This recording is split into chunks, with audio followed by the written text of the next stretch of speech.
illegal drugs can use take control of your life. Addiction, health risks, and illegal consequences are real, but there's hope. Seeking help in the first step towards recovery.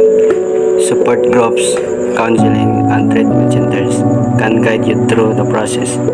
Don't let substance abuse define you. Take back control.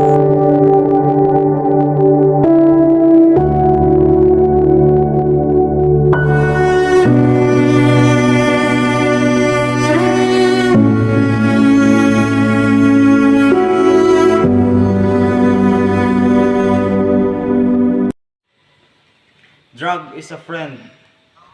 Before testing it, think about this first.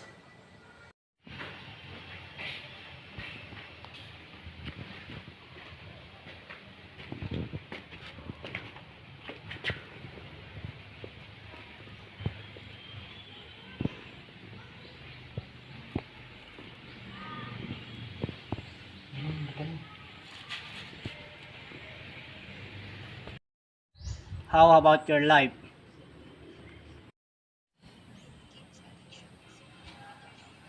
Drug is my future. Illegal drugs only cause the destruction of family, life, and even result to one's death. Once you try, it gives addiction and it may affect your mental health. Drugs trigger uncontrollable behaviors and renders a person unable to control the use of medicating alcohol.